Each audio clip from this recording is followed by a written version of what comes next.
பச்சான இடத்திலே வாக்கு வாக்கு கொண்டு வருகிறார். ஐயாவின் அறிவித்த வேட்பாளர் வருகிறார். மாங்கனி நம்ம பத்திரம் கொண்ட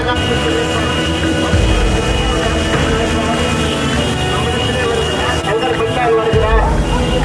திரைப்பட இயக்குனர் வருகிறார். பாட்டாளி சொன்னது உங்கள் இல்லம்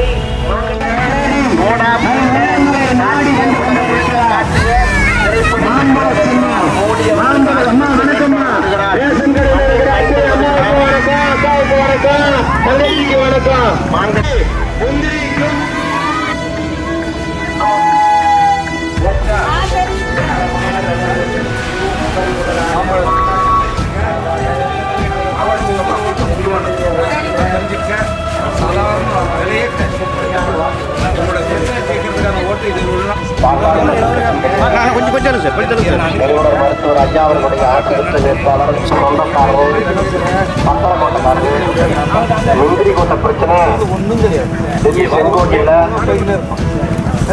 அவர் மூலமா இந்த பிரச்சனையை நம்ம ஒதுக்கி வைக்கிறோம். கிராமத்து வாசனை மாறாத நம்முடைய அவங்கள யாரும் பார்க்கறதே இல்லை, அவங்களுக்கு எதுவும் கிடைக்கிறதில்ல. நான் மக்களை சந்திக்கும் போதெல்லாம் அந்த வெறுப்பை முழுமையாக காட்ட முடியல அவங்களால. என்ன ஓரளவுக்கு தெரிஞ்ச முகமாக இருக்கிறதால அதை முழிக்கிறாங்க. வர்றவங்களாம் அப்படி பண்ணிட்டு போயிட்டாங்க, நீங்கள் பண்ணுவீங்களான்னு கேட்குறாங்க. அந்த முகத்துக்கு எனக்கு பதில் சொல்லவே முடியல.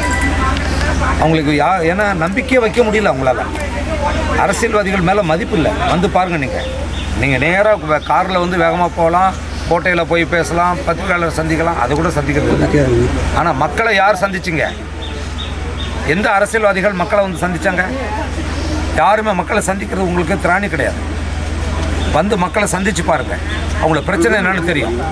ஒரு நாள் வாழ்க்கையை ஓட்டுறது என்னென்னு தெரியும்.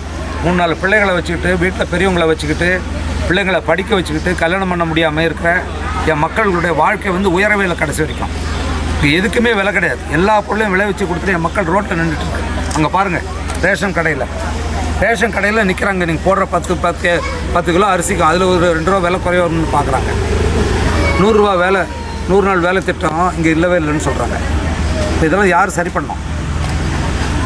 என்ன நீங்கள் டெல்லிக்கு அனுப்பி வைங்க, நான் செய்வேன். அதுதான் என் மக்கள்கிட்ட நான் சொல்லிட்டு வந்தேன்.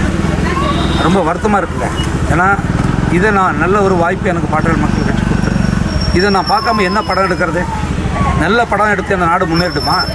நல்ல படம் எடுத்ததெல்லாம் நீங்கள் பார்த்தீங்களா? இப்போ தான் நான் மக்களை தேடி வந்திருக்கேன். செய்ய வேண்டியது நிறைய இருக்குது. என் மக்கள் நிச்சயமாக விழிப்புணர்வு அடைவாங்க. எனக்கு நம்பிக்கை இருக்குது.